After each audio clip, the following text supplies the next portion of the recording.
Good morning, dear students. I hope you all are well at your home.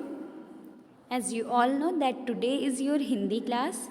तो आइए चलिए आज हम हिंदी व्याकरण पढ़ते हैं. तो आज आपके चैप्टर का नाम है अशुद्धि शोधन शब्द तथा वाक्य, यानी कि एरर करेक्शन. देखिए बेटा, प्रायः विद्यार्थी लिंग वचन वर्तनी कारक विशेषण व क्रिया विशेषण आदि की ऐसी त्रुटियां कर देते हैं जिनके प्रयोग से वाक्य अशुद्ध हो जाता है. अशुद्ध उच्चारण से वर्तनी भी अशुद्ध हो जाती है. यहाँ कुछ सामान्य अशुद्धियाँ व उनके शुद्ध रूप दिए गए हैं. देखिए बेटा, नॉर्मली क्या होता है, आप लिंग वचन वर्तनी कारक विशेषण और क्रिया विशेषण आगे के चैप्टर्स में तो पढ़ चुके हैं. तो आप जानते हैं लिंग क्या होता है, वचन क्या होता है, वर्तनी कारक विशेषण ये सब क्या होते हैं, ये आप सभी को पता है. तो जब इन सभी में किसी न किसी वजह से कोई ऐसी त्रुटि, कभी मात्रा की त्रुटि, कभी वचन की त्रुटि, जहाँ आपको एक वचन होना चाहिए था आपने बहुवचन कर दिया, तो ऐसी बहुत सी चीज़ें हैं जिसकी वजह से आप किसी शब्द को या किसी वाक्य को क्या करते हैं, अशुद्ध कर देते हैं. और अगर वो अशुद्ध लिखा होता है तो उससे आपकी वर्तनी, यानी कि आप जब बोलेंगे उसे तो वो भी क्या होता है, उच्चारण भी आपकी अशुद्ध होती है. ठीक है, तो उसको कैसे सही करना होता है, इसके लिए आपको इन सभी चीज़ों की अच्छे से नॉलेज होनी चाहिए. ठीक है, आइए चलिए नीचे चलते हैं. कुछ शुद्ध और अशुद्ध रूप दिए हुए हैं. जैसे ये देखिए, यहाँ क्या लिखा है, आहार. तो इसका शुद्ध रूप क्या होता है, आहार. यहाँ पे क्या हुई, यहाँ पे मात्रा की त्रुटि हुई.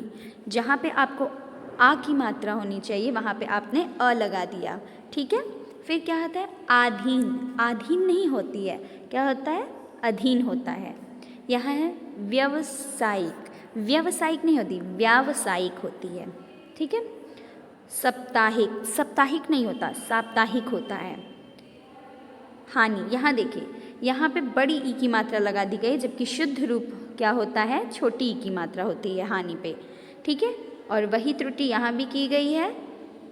कवि नहीं होता, कवि होता है. क्या होता है, कवि. ठीक है, फिर क्या होता है, पक्षी. पक्ष नहीं होता, पक्षी होता है. श्रृंगार. श्रृंगार नहीं होता बेटा, यहाँ क्या होता है, श्रृंगार. तो ऐसे आप कह सकते हो यहाँ पे क्या है, मात्रा की त्रुटियाँ हैं. किसकी, मात्रा की. आप यहाँ देख सकते हो वधु. तो वधु नहीं होता, वधु होता है. ठीक है, यहाँ पे बड़ी यू की मात्रा होती है जिसे आप हम खींच के कहते हैं. ठीक, रूठना. तो ये क्या हो गया, ये आपका ये हो जाता है रूठना.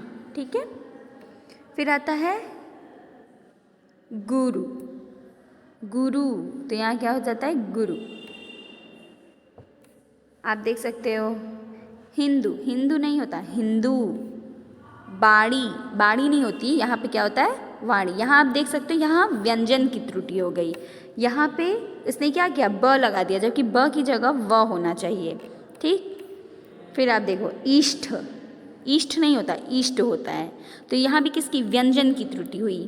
ठीक है, ऐसे ही आप देख सकते हैं यहाँ नीचे कुछ और भी शब्द दिए हुए हैं.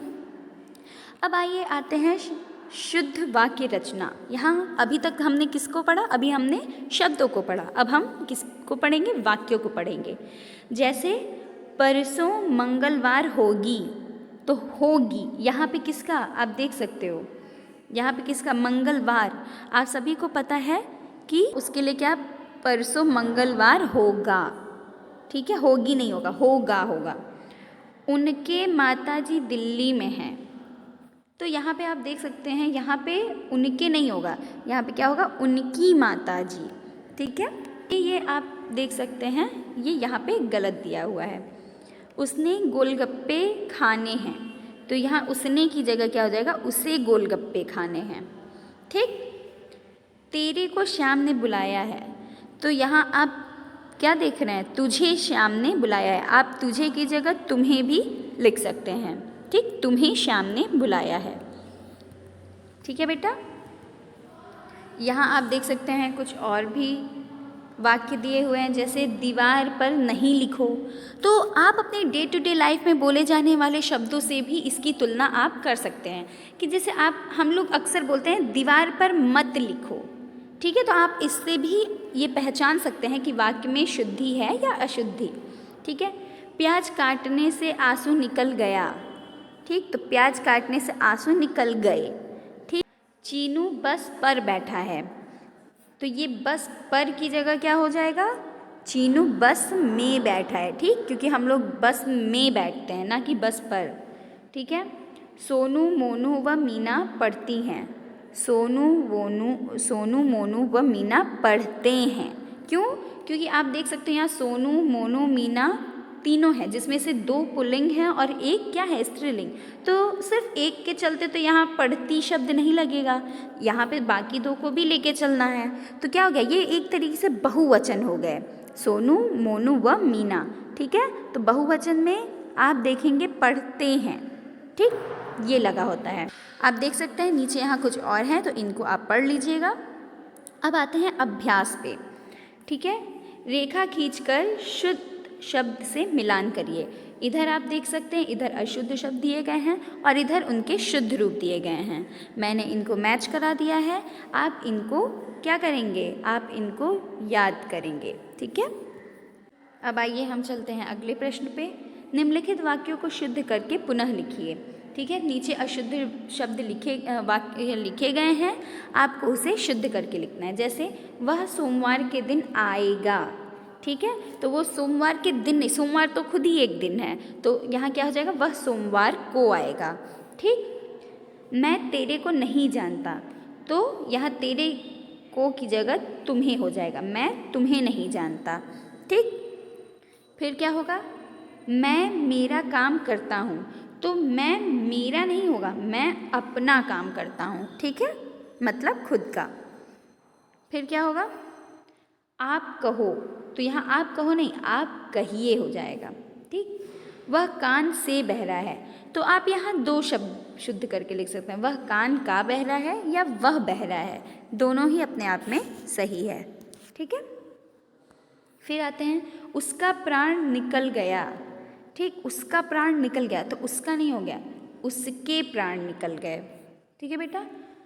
फिर आते हैं अगले पे, उसका सांस फूल रहा है, तो जो सांस होता है वो पुल्लिंग नहीं होता, वो स्त्रीलिंग होता है, ठीक है। तो उसकी सांस फूल रही है, ठीक है। ये आप खुद भी बोल के इसको आप अंदाज़ा लगा सकते हो कि ये सही है कि नहीं, ठीक है।